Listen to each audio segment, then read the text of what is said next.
เมียเมียบ่ได้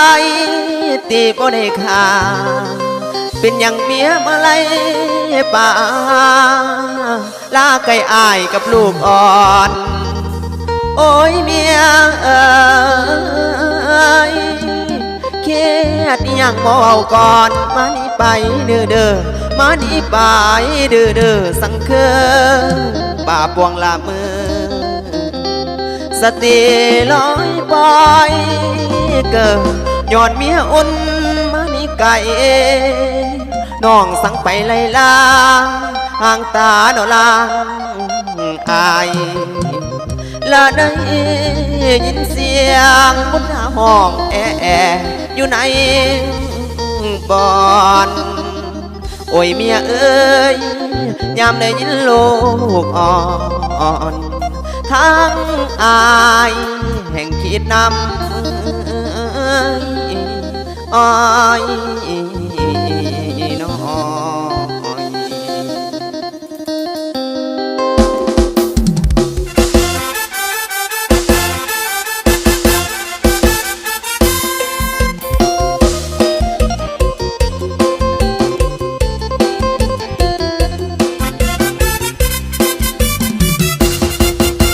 ลูกน้อยตามหาเมี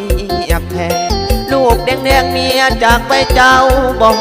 ลืมพวกน้องเป็นคนหลอกลวงเมียบอกห่วงลูกน้อยตาดำเป็นน้องเกียดเรื่องได้สั่งใครน้องเมียของข้าหรือน้องเกียดให้พี่น้องเอามาเถิดนะพวกน้องคนเดียวเที่ยวไปแถวเวียงจันทร์จนว่าควยเที่ยวไปแถวเวียงจันทร์จนว่าควยสวยแต่น้อลูกหลานบรรดาเจ้าหลานนี่ทุกมือนี่บอกคือเก่าเข้าหลังแม่เจ้าสั่งอย่างเฮามาสร้างเป็นไปใจอยู่ใส่จะหากันซื้อต้องบอกคิดว่าสิลงลืมไหลลูกน้อยของเฮาห้องให้เจ้าอยู่ใส่น้องเมบากซื้อแลนำสกุลข้าวเหลืองตามือผู้สิเติงเอกลักษณ์จังไม่บอกเบอร์ค่อยขอเบิ่งถ้าผู้ได้เห็นแน่เมียของข่อยบ่หวังข่อยสิขึ้นง่ายเมียของข่อยบ่หวังข่อยสิขึ้นง่ายลูกน้อยให้กับมาแม่บังบ้านเพิ่นแท้ถูกนำให้นำนะวาสนาของตัวถูกนำแต่มีหาย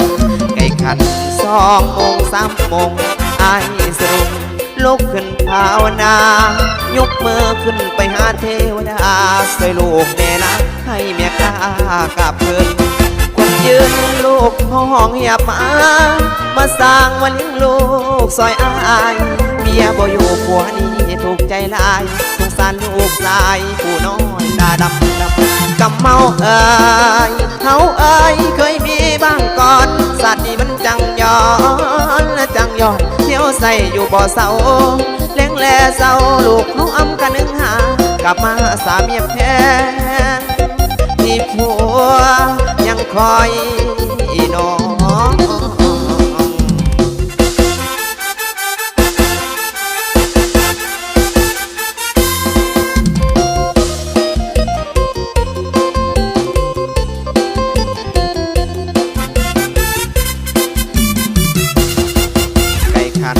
2 โมง 3 โมง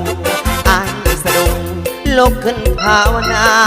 ยกมือขึ้นไปหาเทวดาสวยลูกแน่นะให้เมียข้ากลับเถิน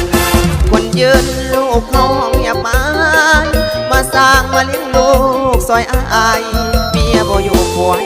ถูกใจลายสงสารลูกชายผู้น้อยตาดำกำเมาเฮาเคยมีบ้างก่อนสัตว์นี่มันจังย้อนเที่ยวใส่อยู่บ่อเศร้า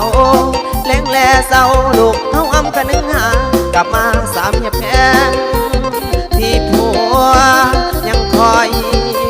น้อง